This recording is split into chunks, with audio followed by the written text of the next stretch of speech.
Well,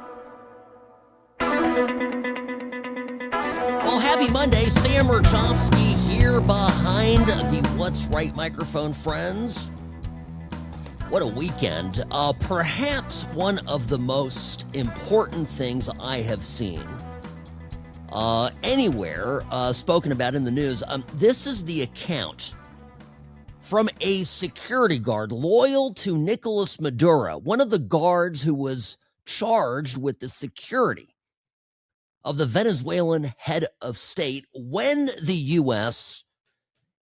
invaded and bagged him. This firsthand account, absolutely unreal. By the way, email sam@whatsrightshow.com. That is my email. And of course, on X, formerly known as Twitter, @whatsrightsam. So the security guard, think of this person as a type of a Secret Service agent, close protection for Maduro, said that on the day of the operation, they didn't hear anything coming. They were all on guard, but suddenly, instantly, their radar systems just cut out. They shut down. There was no explanation of it. The next thing that they saw were drones, a lot of drones. And these drones came in flying low over their positions. And they had, again, no advanced warning of it. Once the drones appeared, there were a few helicopters.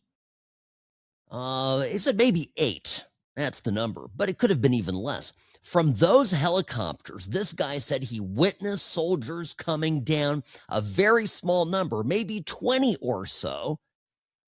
But these men were, and I quote, technologically very advanced. They didn't look like anything we've fought against before. The security guard described the battle as a massacre. We were hundreds, he said. Hundreds. They had hundreds of soldiers and security personnel guarding Nicolas Maduro, and yet he said they still had no chance. The soldiers were shooting, apparently, with such precision and speed, it seemed like each soldier was firing 300 rounds per minute. That's a lot. We couldn't do anything. So he gets asked, well, what about your weapons? Didn't your weapons help? And here is the most fascinating part of this whole thing, folks. Guard says no help at all. It wasn't just the weapons. They launched something. Says he doesn't know how to describe it. Maybe like an intense sound wave. And suddenly he felt his head was exploding from the inside. People started bleeding. The soldiers began bleeding from their noses. Some were vomiting blood. They fell to the ground completely and utterly incapacitated. These people weren't able to even resist. If a fraction of this account is true, we dropped in there a handful of people, 20, 30 guys, and took out hundreds of well-armed, well-trained, top of the top, loyal militiamen, security guards, police officers, whatever you want to call them, loyal to Maduro, and then this weapon, this sonic weapon, this means of basically rendering everybody useless and completely helpless. This account has sent a shockwave across the world. I don't know if the Chi-Coms have anything like this. Maybe they're testing it. Who knows? But it just comes to mind here that there is a very specific reason why Venezuela and other countries in Central South America, even Mexico, now lining up to begin listening to Trump when he speaks.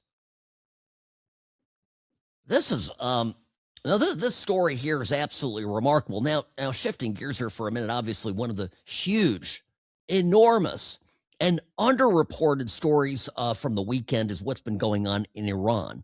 Iran is the regime there teetering on collapse. The regime doesn't have weapons like this. They're going through the streets, government thugs, shooting protesters, many of them quite young, some old, point blank range. There are videos that have come out of Iran of hundreds of bodies being lined up in body bags. The regime has cut telecommunications and internet service, external internet service. Really difficult to get things out of the country. A handful of people do have still working Starlink satellite systems, are able to upload videos and get them out. But even those Starlink connections are being jammed by the authorities. So the reliability of information coming out, very difficult to, it's poor. I'll be honest. I was talking to a former neighbor of mine, a longtime friend, known this family for over 30 years. Like many, they are refugees of the collapse of the Shah's government following the Islamic Revolution, fled to the U.S., and are part of an immense Iranian diaspora around the world. And so I was asking her, what do you think is going on? I mean, I'm just horrified by what I'm seeing. And she said something important to me, which I'm sharing with you because it's relevant to how we process this information. This is somebody, and my friend is very connected, juiced in person, and has extended family still in Iran. And she told me she's just not able to make contact with any of them. So just to give you an idea, like again, her family, these are not, country bumpkin rubes living somewhere in Sticksville, okay, under a rock. They're living in Tehran. They're living in major metropolitan areas. Some of them have a fair amount of money. So they're not able to communicate with their cousins, their extended family, outside of the country. So the information we're getting out is going to be very limited. It's only going to be from a few select people. And it's, we really don't know. The regime, the Iranian regime, is trying to put up a brave face, but it's not good. And it brings me to this point. We are right now, today, in 2026, early 2026, on the threshold of what I think is going to be an absolutely historic era. This is beginning to remind me of when I was 9 years old, when I was 10, 11, and 12, when we watched the Iron Curtain crumble in Europe. Even though Reagan was no longer in office, it remains as one of Reagan's lasting great accomplishments. It was a moment in time where we were enormously proud to be American. We didn't put boots on the ground. We did. We absolutely bankrupted the Soviet Union with an arms race. By the way, that is something that Trump, with his $1.5 trillion spending bill for the military, is intending to do with China. We'll come to the Chi-Coms in a minute because they figure in all of this immensely. But in 1989, one Bolshevik regime after the other gave up the ghost, culminating in 1991, the fall of the Soviet Union. This was an enormously consequential time and shaped, the world in our modern era. And here we are at, I say the threshold, I say in the beginning stages of yet another such epic. And that's something that has to be said. Sometimes it's difficult to see historic events happening in the moment. Only once everything is said and done, you look back, you say, well, that's incredible. And it all started in 2024. Listen, the election of Donald Trump, the most consequential election of my lifetime, in 2024, not even 2016, but 2024 was the moment it all changed. And you and I, are a part of this, which is why this is even more exciting. We wanted our freedom back. We wanted our government back. We wanted our country back. And we went out and we did, thankfully, what this country requires, which is not armed revolution in the streets. We weren't yet ruled by despots, although we were certainly headed in that direction. And we went out and we voted. And we brought in Donald Trump. And we brought in this government. It's turning the tide systematically on the globalists, on this nonsense that they were trying to shove down our throats, this open border insanity that has not worked anywhere. And I mean anywhere that it has been tried. I have to take a quick break here, but folks, there is so much to be optimistic about. We are headed in the right direction. The world is headed in the right direction, all thanks to what we did here in 2024. It's unbelievable to think about in those terms. I'm the best. Personal injury law has been the same for a long time. The best. Big egos, greed, and sleazy schemes. We've had enough. Welcome to Sam and Ash, the new standard for personal injury law, where things are done the right way, because you deserve a team that delivers real support and results. When you have both, your whole world can change. Sam and Ash Injury Law, because you deserve what's right. Well,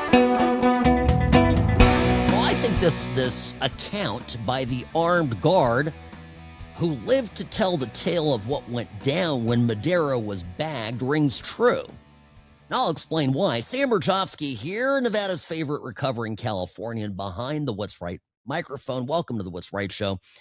Friends, good to be here as always. Now, if you're just joining us, an account leaked over the weekend, or was released over the weekend, where a security guard who was part of the entourage guarding Madero when he was taken by U.S. Special Forces talks about some sort of a sonic weapon, talks about how these soldiers, 20 or so of them, that came down off the helicopters to get Madero were unlike anything he or his colleagues had ever seen.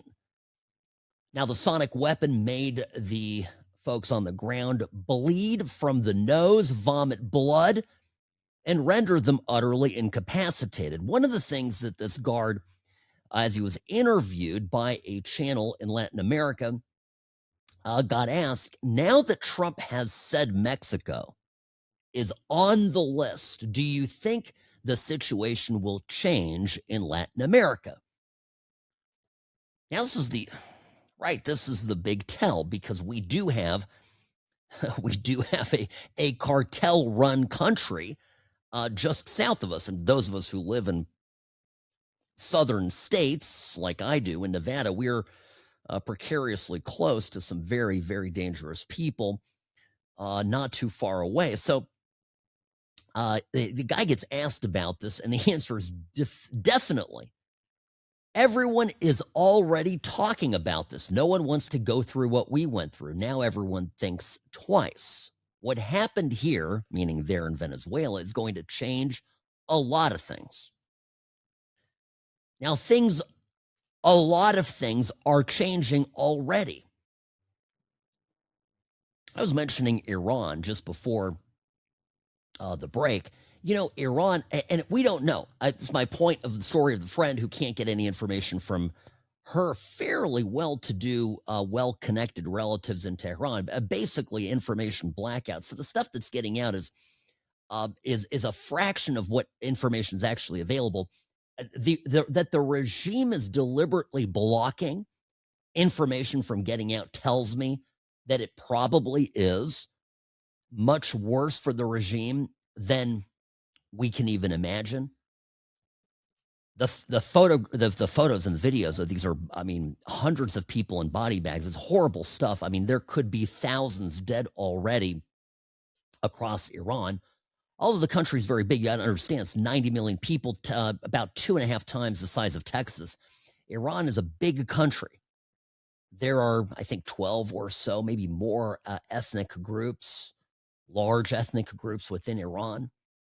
And so there is a concern, right? What happens if the Islamic terrorist government falls?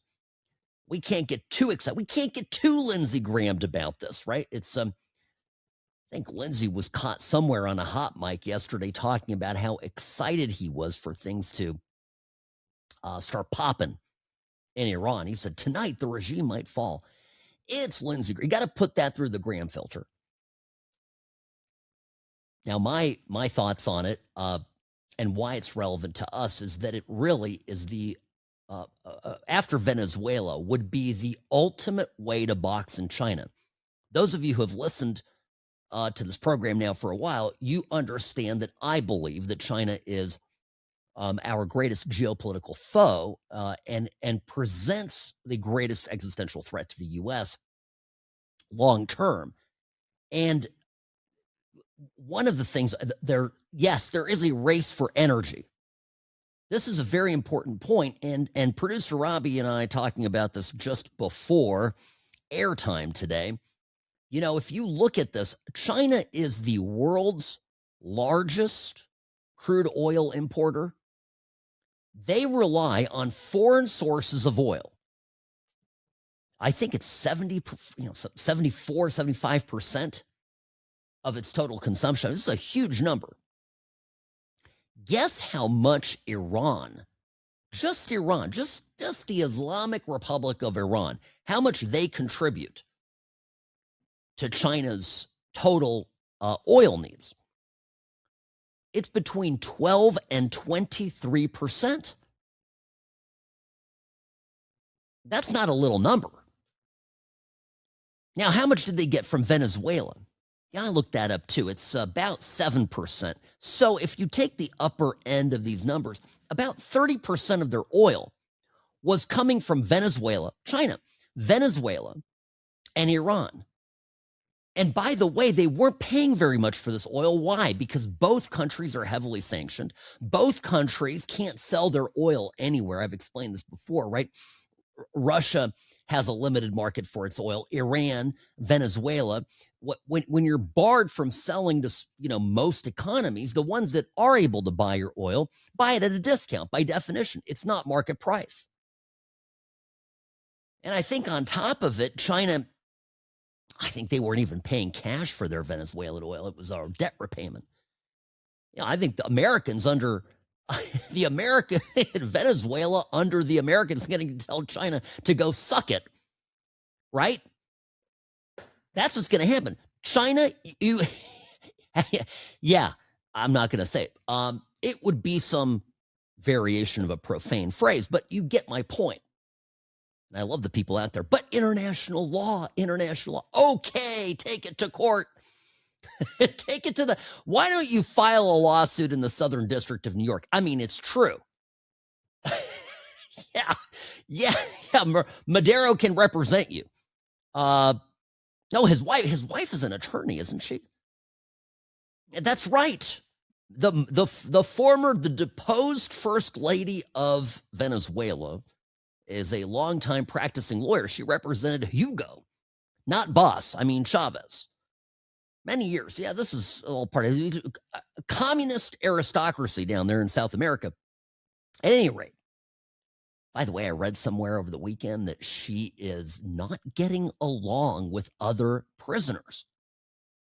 She's in the women's unit, presumably, so the two of them are separated. She's gotten into some conflicts with people. Well, I mean, prison is tough. I know this is jail, but this is this is one of the worst jails in the country you could be in.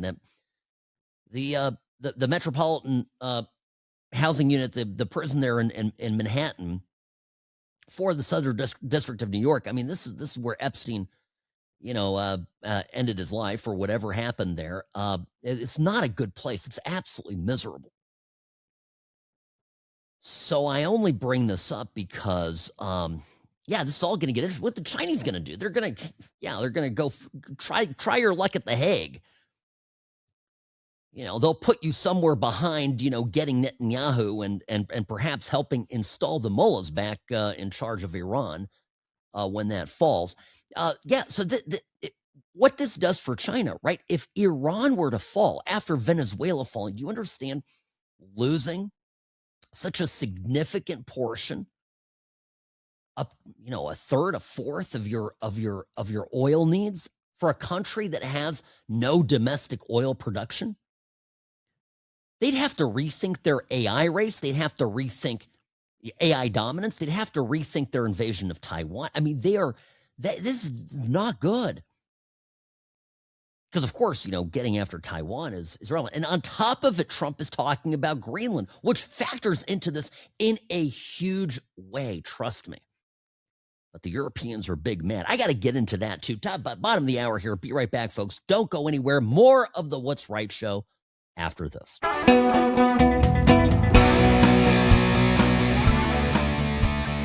Folks, I would be remiss not to mention that today is a very important day for many of us. Today, Rush Limbaugh's birthday. Rush would have been 75 years old. So I know many of you miss him as much as I do. And I comfort myself with the fact that I'm convinced Rush is celebrating his heavenly birthday, absolutely ecstatic over how things are going here on the ground. And I know he would absolutely want nothing more than to be able to talk about it and to comment about it and to live it and experience it. We are living, folks, in extremely exciting and positive times after going through so many years of total darkness. So I think of Rush. I often think that he passed in 2021 when things really were in America in a dark place, and it always irked me that he didn't get a chance to see the resurgence of Donald Trump, to see the comeback that was November of 2024, frankly, even before that, as the movement began to pick up steam. And I'm putting out there, miss you, Rush, and thank you for everything that you have done for our movement. Rush Limbaugh would have been 75 years old today. All right, folks, the What's Right show brought to you by Sam and Ash Injury Law. I'm here. I've got email, right? Email Robbie looking at me again. Sam@whatsrightshow.com. Sam@whatsrightshow.com. Here's another interesting shift. Robbie, did you notice, almost as a synchronized event, all of these major Democrats began tweeting pro, I must say Israel, but pro anti-Semitism messages, anti-Hamas messaging, coming out and defending something as basic and as straightforward as us as a country being decent to Jewish people. Do you see that? The Democrats don't do anything organically. That's the story. So you got to understand that when every single account from AOC to Ilhan Omar, everybody just suddenly starts to duplicate and do the same thing. My sense is that a poll came out, right? They did a poll, and they found out that nobody wants to vote for a bunch of crazy, frothing at the mouth anti-Semites. And this is one of the things I keep looking at the Renee Good story. They are so desperate to make a martyr out of this woman. She, of course, is the idiot that got shot by the ICE officer when she hit him. Do I still have the clip? I'm just gonna keep playing the clip because apparently people in the back don't understand this. There is a hit and there are shots fired. Here it is. I'll just play it. Get out of the car. All right. I mean, this clip has, and I have my lawyer friends talking about it. Everybody, people go, yeah, it's sad. Of course it's sad. And you know what nobody's saying? And I actually didn't get to this last week either. And I'm embarrassed that I didn't immediately come out and say, you know who has blood on their hands? Oh, besides, of course, everybody responsible for riling this poor woman up to the point where she thought she was part of the resistance. But the people that have blood on their hands are the state and local leaders who are not sending out law enforcement to back up ICE. Right? The reason that these bunch of chubby, miserable-looking, pierced, purple-haired monster women are out there in the street trying to fight with ICE officers is because there are no regular police out there to say, hey, listen, go protest over here on either side of the street. You can't block traffic. They are deliberately, right? Tim Walz, Jacob Frey in Minneapolis, blue states, blue cities across the country are deliberately telling their police to stand down. They're deliberately telling their police, don't protect ICE. And they're actually, on top of it, even worse, encouraging individuals like Renee Good to go and do stupid stuff like this. So anyway, because somebody brought up over the weekend, I was looking at me and going, well, Sam, it doesn't happen in Texas. You don't see it happening in Florida. I go, ICE is operating in Florida. ICE is operating in Texas. What the hell? What are you smoking? The difference is that local law enforcement in those states are generally supported and backed up by local law enforcement. So you don't see these kind of crazy scenes. And again, it's all designed to do it. Now, the fact that, and you saw Ilhan Omar actually changed her tune on this a little bit. Well, a little bit, right? They're no longer claiming that Renee Good didn't strike the ICE officer, right? So there's a little bit of change of heart there. But I'm convinced that the Democrats, as they get closer to the midterms, are going to realize that their insanity isn't working. What did you send me, Robbie? I saw this.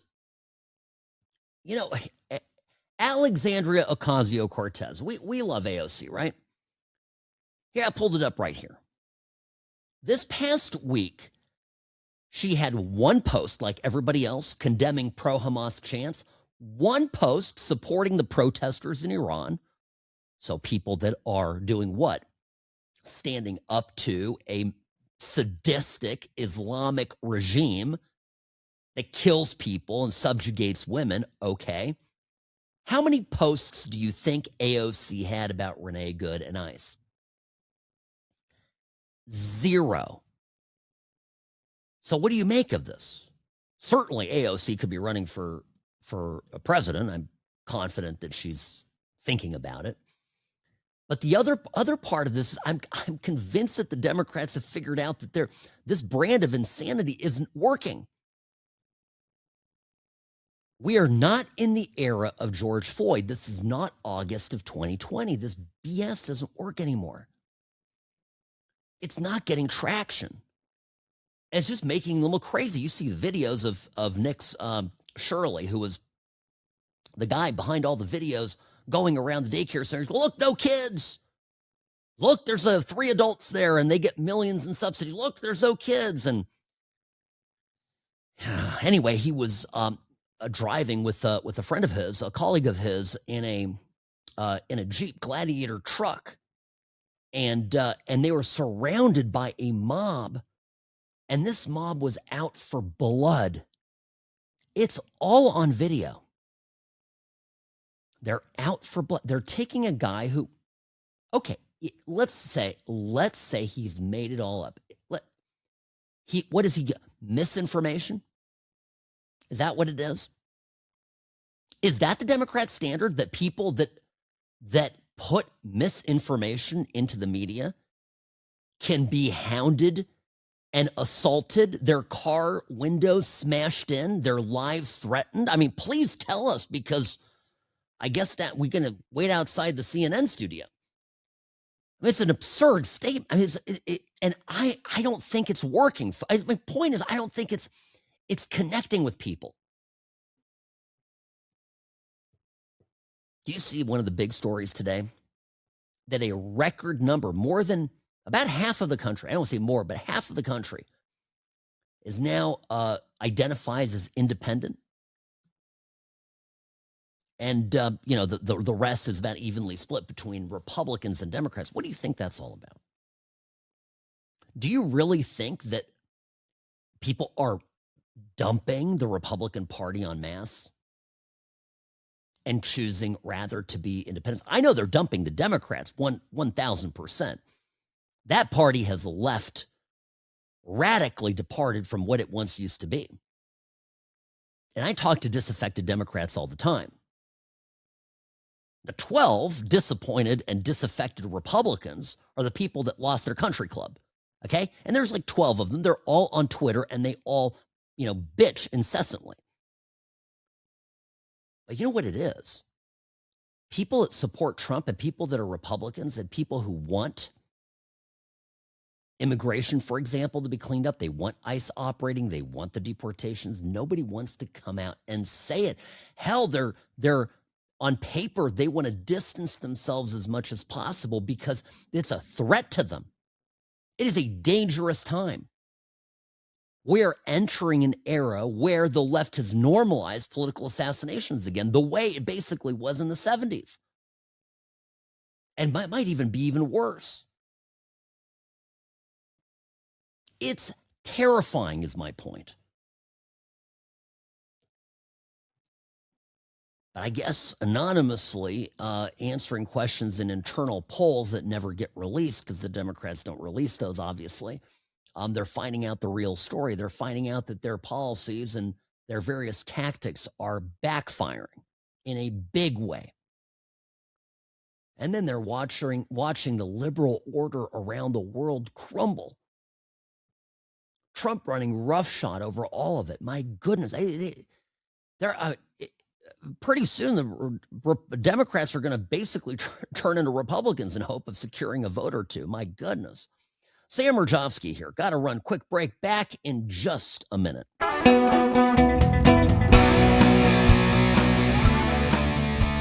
One of my absolute favorite pastimes when I'm watching the news at home, I'm on the couch, preferably with a cold beverage in my hand, watching the news, taking it all in. During the commercial breaks, all of the ads come on for insurance, for car insurance. And it's all these companies that I deal with every day at work, and they're presenting themselves. My goodness, they're so cute. They're so helpful. They care. And I'm laughing. Like, wife says to me, why are you laughing like that? You sound like an idiot. And I said, well, I'm just dealing with these idiots on and I tell her about a case. I'm not going to point one of them out. They all do it. They all suck. I'll be talking about, I said, yeah, that one right there. They say they care. Got an absolutely legitimate case where our client got his whole life has been destroyed. And they offered $1,000 and told him to go pound sand. It's maddening. Yeah, I mean, I'll say, yeah, now we're talking about 800, 900,000. We're somewhere getting close to $1 million. That's what the guy deserves. And what people don't realize in these cases, and by the way, Sam here for Sam and Ash Injury Law, in a crash, call Sam and Ash, 800-304-2000. That's the number. Or visit samandashlaw.com. What people don't realize is you'll go along, you think that they care, you think that they're going to do the right thing, the insurance company. And even if it's your own insurance company, you have a reasonable expectation that they're going to take care of you. So you go through the whole thing with them. At the very end, they go, yeah, your truck's only worth, $4,500. Good luck taking that money and going and buying a comparable vehicle. For example, it's just a small thing. Oh, you didn't really get hurt. Oh, you really didn't need to go to that doctor. Oh, you really didn't. And it starts, all of a sudden, you're upside down. Money you paid out of pocket. You're never going to see it again. And they're laughing all the way to the bank. It is wrong. Don't go at it alone, folks. I'm telling you here, if you just trust me on this, and tell people you know. Because I think lost in all the attorney advertising is never this story, never this this reality check of what's going on. Everybody just thinks it's, okay, I'll just go through the insurance. I'm not going to fuss with the lawyer. So that's it, folks. I'm just telling you, this is I always call these Sam pro tips. This is a major pro tip. Get advice. Maybe you don't need a lawyer. but call the kind of firm that will tell you that straight up. Sam and Ash Injury Law. Get legal advice today. Doesn't cost you anything. No money out of pocket. You don't have to write a check. It's a no recovery, no fee agreement. So if, for whatever reason, Sam and Ash Injury Law doesn't get you what you deserve, pay. Where do you get that? You don't get that anywhere. You certainly don't get that with your insurance company. Imagine they botch your claim and then you go, well, I'll get my premium back. I don't think so. All right, let's get to business here. I know certainly have a lot to cover. Well, Ilhan Omar, here's Ilhan Omar. She's still buckling. She is absolutely not. She's given up a little bit on the narrative of the story about the shooting in Minneapolis, Renee Good, but she is out there definitely demanding that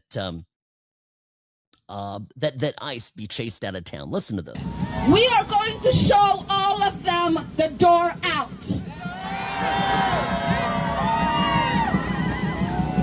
And we are going to make sure that these people pay for what they have done to us. We are going to make sure that these people pay for what they have done to us. These people, I think she's not just talking about ICE. One of the reasons this type of rhetoric sends chills down my spine is because I think of it as a threat of what happens when they come to power, they being the Democrats. I mean, this is I know what they're thinking.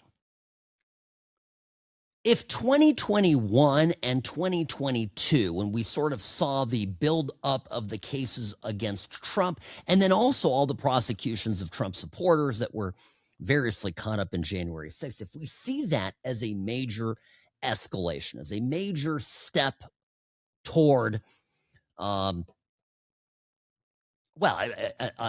an escalation of political tactics, of weaponizing the judiciary, okay?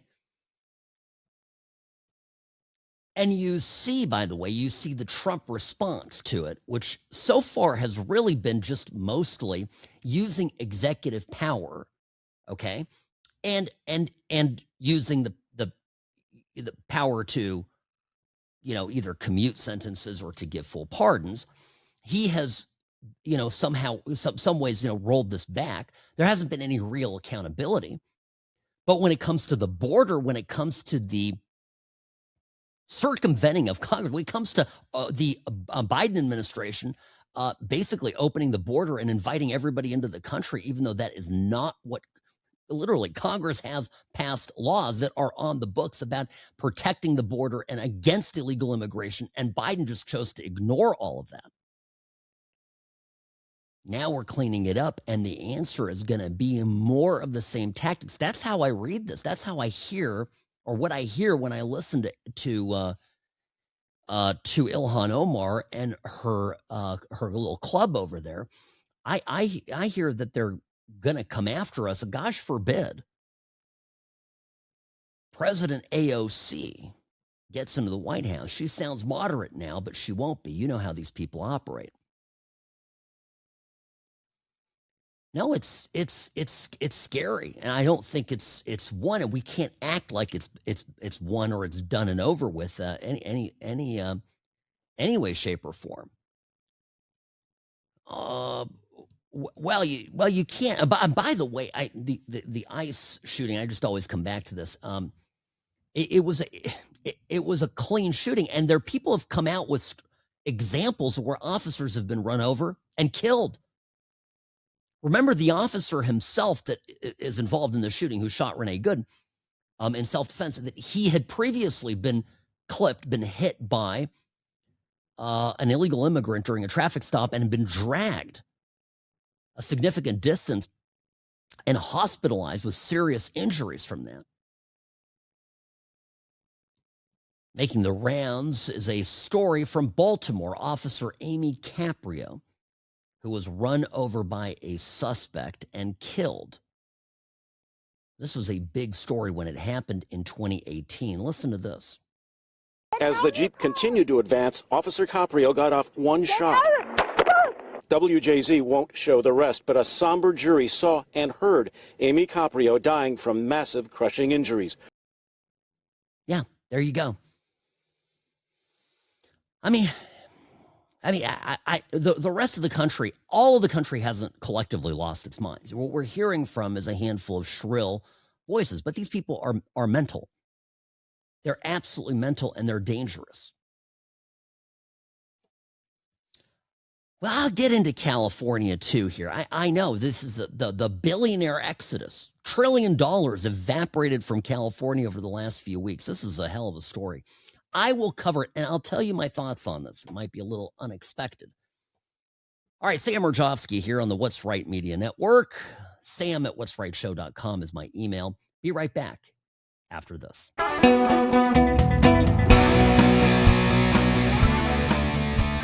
Now, I don't think anybody is surprised by this, quite honestly. Some are pretending to be, though. It's going to get worse, though. Even worse for the state of California. Sam Mirejovsky here, behind the What's Right microphone. Rarely wrong, always right.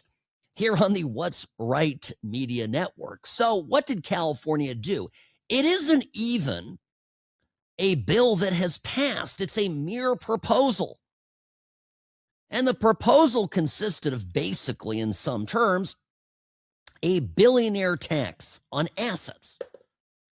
Now, the asset tax, this is a 5% over 5 years. Is that, that's the basic, those are the numbers on it. But there's a component of the bill and the language that would tax you based on your controlling interest in a company, not on your equity in the company. This is a very important point.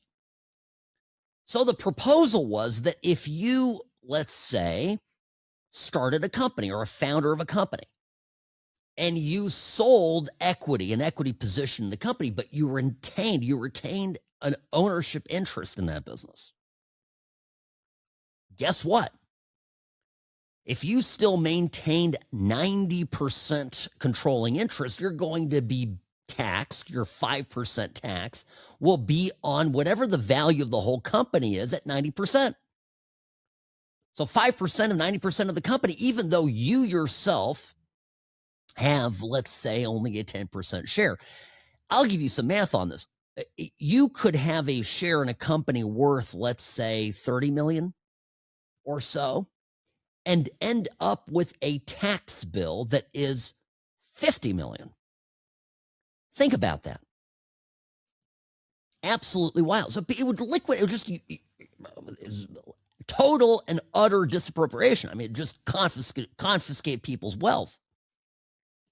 And so a bunch of billionaires are leaving the state. They're saying sayonara. And what are the figures? I think the number now is around $1.5 trillion of wealth that has just absconded. And it's not really clear. Not everybody's being super public about this. Well, the number Chamath Palihapitiya put out there is about 1 trillion. And it's approximately half of the total, if that number is correct, about half of the total of billionaire wealth total in California pre-Exodus. So he's basically, it's not a formal survey of people, but he has people calling him saying, "Hey, Chamath, I'm out. I'm leaving." And he goes, "Okay, it's so-and-so X, and he's worth, Y dollars." How much wealth is leaving? It's an enormous amount of damage. Now, here's, can I tell you sort of my big high-level response to this? There are two things. Number one, they come for the billionaires first. It's always go after the wealthy. And eventually, these Democrats will create confiscatory tax policies that affect everybody, right? I mean, you have to understand what this is all about. The tricky thing here is, or not the tricky thing, but the thing that, I'm I'm livid with most of these California billionaires because most of them are complete leftists. Most of these people held fundraisers for the very people that have been destroying California for the past 30 years. I mean, these are their biggest benefactors. These people, look at,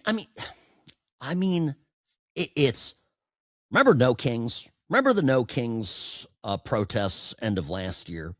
Look at where No Kings was. 300 million of funding for No Kings came from top billionaires in the country.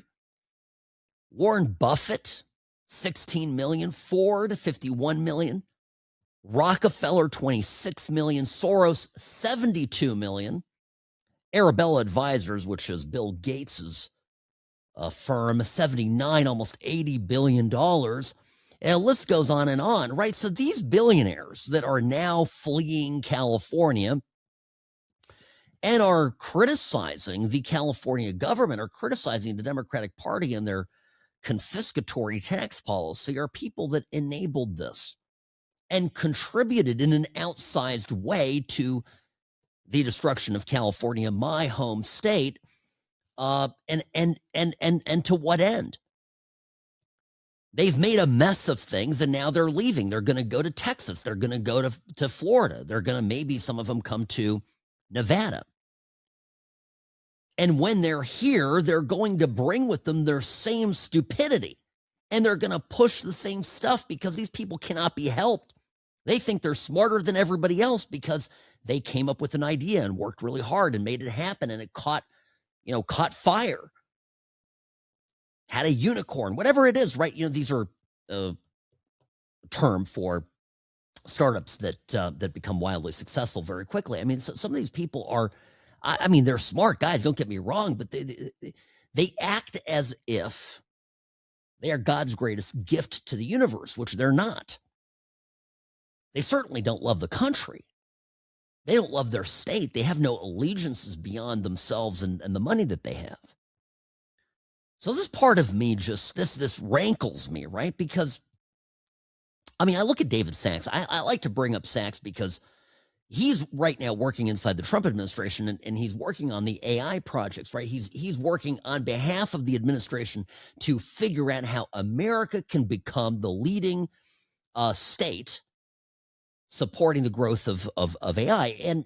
And the AI race is the most probably critical thing right now for countries who are looking to dominate in this next century. So just hugely important stuff.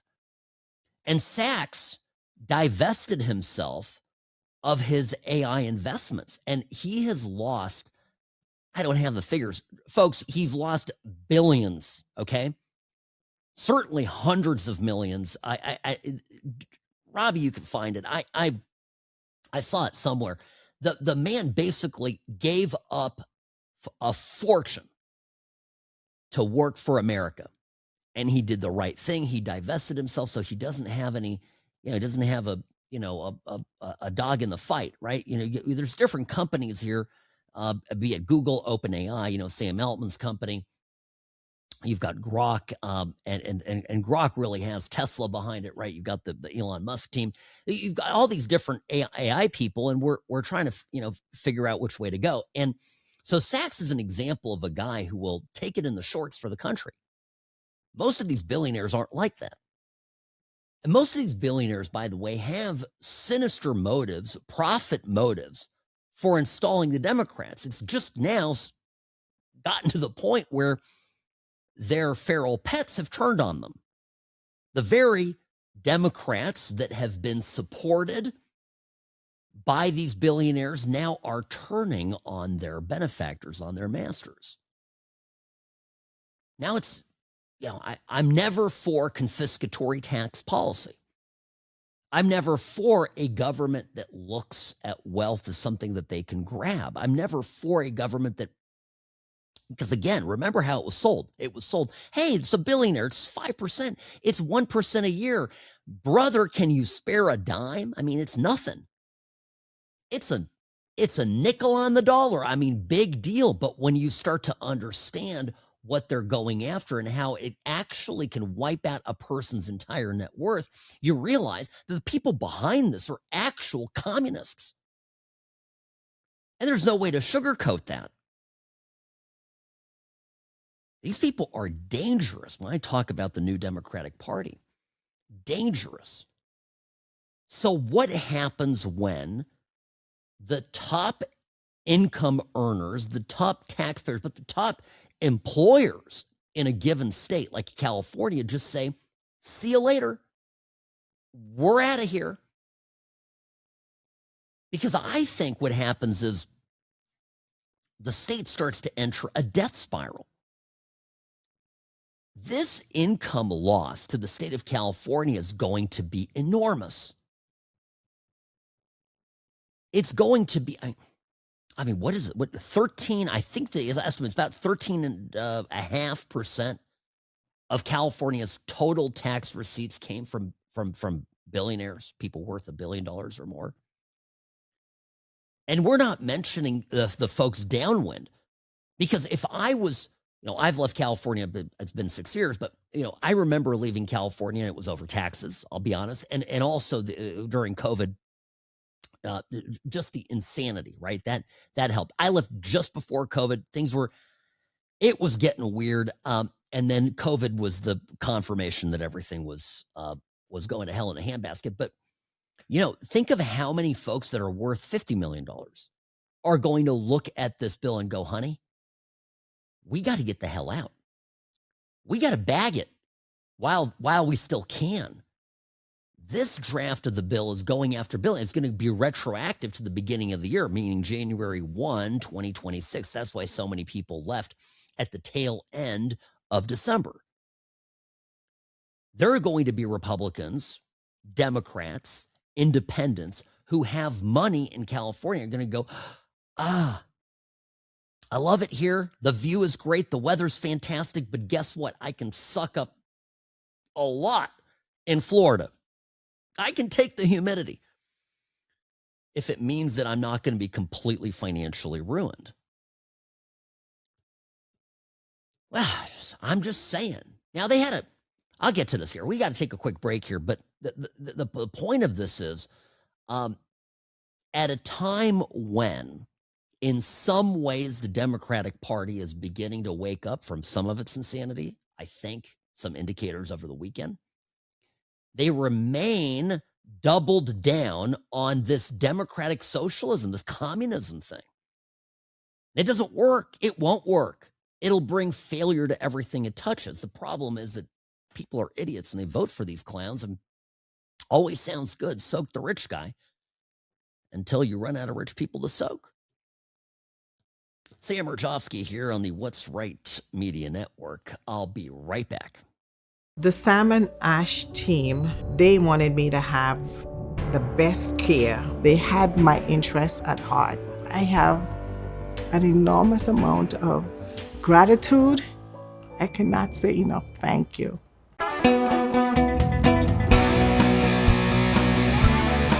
Hi, welcome back. Sam Mirejovsky here with a word about Sam and Ash injury law. Folks, don't go at it alone. Don't trust the insurance company when they say, just send us everything and we'll take care of you. Every day I talk to people who get the short end of the stick after going through for weeks, sometimes months, of sending in everything that's requested, doing the right thing, going to the insurance company palms up, only to find out then that they are thousands of dollars in the hole. Hiring a law firm like Sam and Ash that will handle everything for you. You don't have to deal with them. No phone calls, no text messages. You have to deal with all that peskiness. It takes time, and you don't have that time. You've got things you need to do. Hiring Sam and Ash to take care of it for you, no money out of pocket, doesn't cost you anything, no recovery, no fees. It's all upside. And then knowing you're not going to be owing money at the end of your case is huge. Not to mention, you actually end up getting a fair settlement at the end of everything. That's how it ought to be. Sam and Ash Injury Law, the law firm to trust for your injury case. Offices in California and Nevada, 800-304-2000, 800-304-2000, samandashlaw.com, because you deserve what's right. Now, here are the numbers. Producer Robbie, I appreciate you digging all this up here. Sometimes these percentages are a little wonky in how they are reported, but here are the California numbers. They announced at the end of last year, Democrats in California, that they had a draft bill that would fleece California billionaires, a billionaire tax. And when some people did the math, they realized it could literally wipe out their entire net worth. So they're bailing on the state. California's 200 billionaires before the exodus began, 200 billionaires pay over 23% of the state's total personal income tax revenues. That's almost a quarter. I mean, isn't the California budget deficit now somewhere around north of 50, maybe $60 billion? And I mean, can they afford to lose a quarter of their revenues? The top 1% of earners in California paid nearly 39%. So call it 40% round number. 40% of the state income comes from the top 1%. I mean, if they're coming for the billionaires first, they're going to come for the rest of the 1, 2, maybe 5, 10% of the state in due course. This is astounding. Now, I mentioned some of the math on this, and I wanted to explain this in clear terms. Exactly how this works. Larry and Sergey, who are the co-founders of Google, Larry Page, Sergey Brin, can't stay in California because literally this tax bill as proposed would take away 50% of their shares in Google. They each own only about 3% of the stock. They're worth about, in today's numbers, about 120 billion. Okay. But and this is important. The stock, total is about a 4 trillion market cap. All right. But their shares have 10 times the voting power. So this California billionaires tax would treat them as if they own 30% of the stock. Because it's not 3%, it's magnified times 10 because it's based on the voting power. So their taxable wealth would be about 1.2 trillion. So what is that? About a 60 billion tax bill each. And they only owe about 120 billion of stock. So this is really, in some cases, many cases, particularly the way some of these founders of companies have their stock set up, a complete and utter confiscation of their wealth. This is the stuff of communist dreams. Now, I guess there was the All In podcast, the billionaires get together and do this little podcast led by Chamath Palihapitiya, and they did an explanation on this. They did an explanation of what should have happened with the bill. Here, I will. Yeah, I'll play it here. This is I think this is from yesterday, if I'm not mistaken. Sunday, excuse me. David Friedberg, Chamath Palihapitiya, David Sachs, and Jason Calacanis. Friedberg starts off the conversation. The rest chime in. The truth is, a lot of ultra wealthy people borrow money against their assets and live off of that borrowed money, so they never have to pay taxes by selling the stuff that they own. And there's a simple way to address it, which is to charge them a capital gains tax if they borrow against their assets that they haven't paid capital gains tax on. Very simple.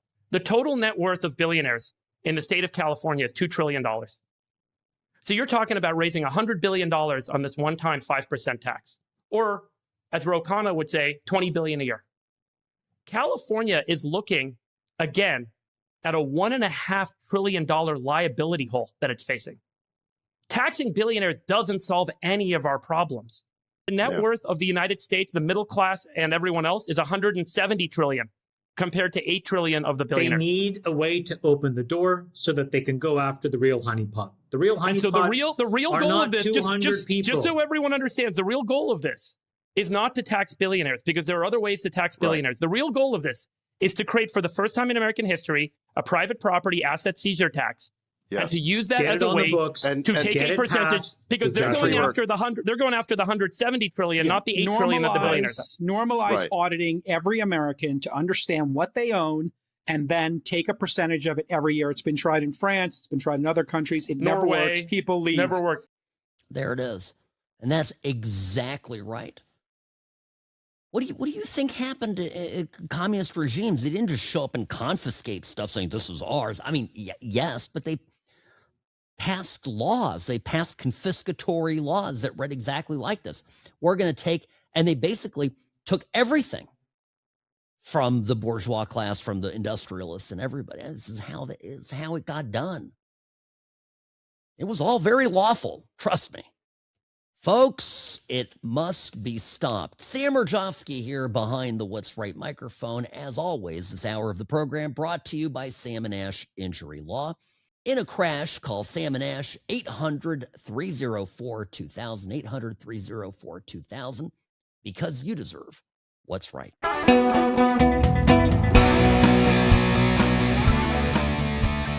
Trump yesterday on Air Force One on his way back from Palm Beach, Florida to the White House spoke about the situation in Iran. These are basically the sum and totality of the public comments about the crisis developing there thus far, and gave some information about his communication with the Iranian regime. This is what he said. Iran called to negotiate. Yesterday. The leaders of Iran called. They want to negotiate. I think they're tired of being beat up by the United States. Iran wants to negotiate, yes. Negotiate what? We may meet with them. I mean, a meeting is being set up. But we may have to act because of what's happening before the meeting. Right. But a meeting is being set up. Iran called. They want to negotiate. Thank you very much, everybody. Well, what do you think? Why is Iran even calling to negotiate? I think he's telling the truth here. Sam Mirejovsky, by the way, here behind the What's Right microphone. I am Nevada's favorite recovering Californian here on the What's Right Media Network, Monday through Friday. And today, boy, lots to cover. It could be tonight. Big things could happen tomorrow, the day after. I mean, I saw yesterday, I was headed to bed and got notice that there was an American Air Force supertanker that had entered Iranian airspace. And this is done by the people that are tracking the transponders and that kind of thing. My first reaction, of course, was, well, if this was the beginnings of a real incursion into or attack on Iran in some form to degrade the capabilities of the government, to make it more difficult for them to kill people, they wouldn't do it so publicly, right? They'd turn their transponders off. I don't know. I'm generally skeptical of these things. So to me, it just seemed as an intimidation tactic. Absolutely. Now, Trump is not Biden. Trump is not going to just sit by and idly let this happen. Trump has mentioned a number of times a red line. He hasn't specified exactly what that is, how many dead bodies would need to stack up before the U.S. intervenes. But my guess is that there's some form of a plan. And there's things that, of course, Trump could do that isn't boots on the ground. The capabilities, taking out police stations, taking out command headquarters, taking out, important government buildings, basically reducing the capability of the Iranian regime to operate. Psychologically, this would be a powerful thing to do. It may not even come to that, is my point. I guarantee you Israel's on the ground doing stuff. And incidentally, The stupid leftists, is all they talk about. Do we really want an Israeli puppet regime in Iran? I guess do they mean the Shah's son? See, Iran has an opposition movement. And the deposed Shah, the ruler of Iran, when Iran was a Western country, when Iran was an ally of the United States, when Iran, did not practice state-sponsored terrorism, was a guy named Pahlavi, and he was a king, and he was toppled by the Islamists, and he wasn't helped by guess who in the White House at the time. Well, yeah, Jimmy Carter rolled over and played dead. With American weakness, our adversaries take advantage. That's exactly what happened in the 70s. So the Shah's son has been living in exile, I believe actually based in the U.S., maybe even in L.A., although I think his stepmom, the former queen, is living in Paris, is what I heard. But he's been very active, and Reza Pahlavi's been, and he's actively giving instructions to the protesters, and he's in talks with the president of the United States and with this administration. So a lot can happen here, but I already love what the left is doing here with this, because the left, well, they're trying to make this, well, they don't even, actually, they're not quite sure where to come down on this at all. The left naturally sympathizes with Hamas, even though this weekend they decided they can't do that publicly. The left naturally sympathizes with anybody that supports Hamas, which means they're big fans of the Islamic State. They love the Ayatollah. These people are communists and Islamic fanatics. I mean, in the mind of a leftist, these people are unbelievable. They would love if the Ayatollah would come and rule the U.S. Well, Robbie's furling his brow. I mean, they literally would. Listen to how some of these guys talk. They don't hide it. And on the subject, I mean, if we're, well, it's, I tell you, I mean, it's the DNC. Was great. Ken Martin, who is the chair of the DNC, they appointed him last year. This is the guy that was supposed to do the audit into what the hell happened in 2024. And then when they started to figure out what the hell happened in 2024, they buried the audit. They promised max transparency. And then were so horrified by what they saw that they said we could never release this. Otherwise, the Democratic Party would be toast. That Ken Martin. Anyway, he put out a tweet on X on Sunday, yesterday. From Tehran to my birthplace of Minneapolis. I always forget this. He's from Minneapolis. Enough said. People are rising up against systems that wield violence without accountability. Is he equating the murderous regime of the Ayatollah to the government of Donald J. Trump? Well, let's read on. In Iran, and again, this is from the head of the Democratic Party. In Iran, brave protesters confront a far-right theocratic regime that crushes dissent and denies basic freedoms. Here at home, and again, this is Ken Martin, the DNC chair. Here at home, tens of thousands are marching after the fatal ICE shooting of Renee Good, demanding justice, transparency, and an end to an unchecked federal force that takes lives and tears families apart. Whoa, wow. I'm almost out of breath. This is, You know that the Ayatollah's regime just announced that they have arrested 10,000 people, and they're beginning starting on the 13th tomorrow. They're starting hangings. They're going to start, basically mass executions.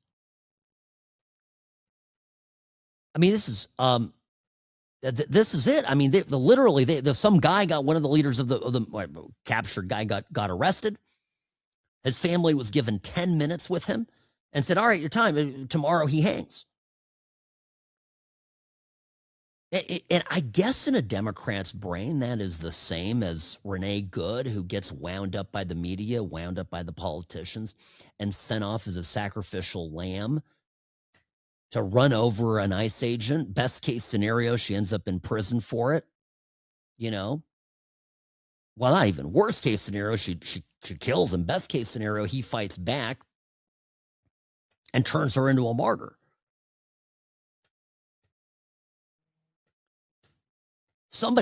Everybody piled on this Ken Martin guy, by the way.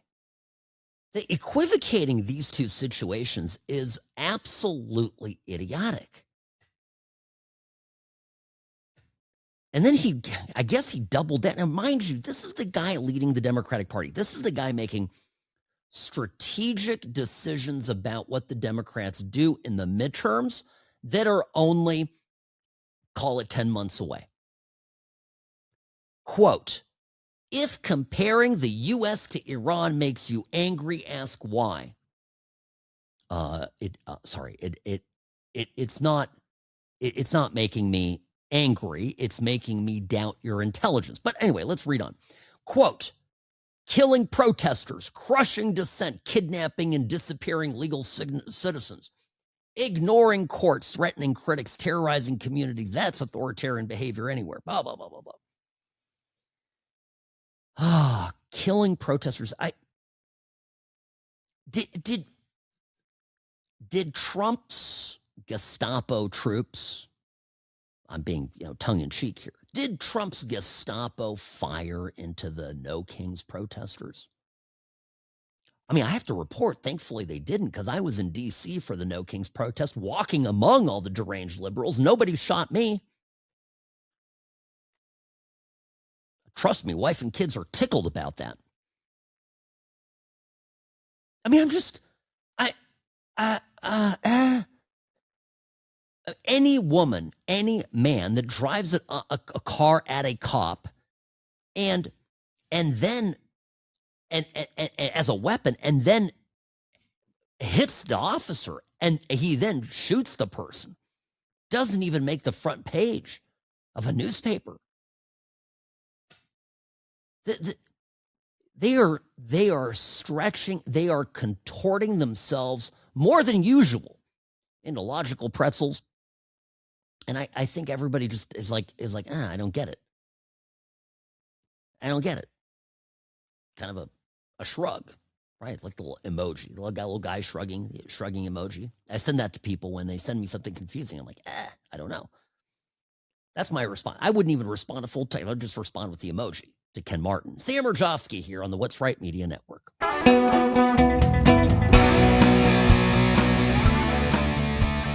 Welcome to the What's Right Show, your place for common sense conservatism, Monday through Friday here on the What's Right Media Network. Now, friends, a few months back, let me find the date of this article because I shared it with you at the time that this came out. It was in the summer.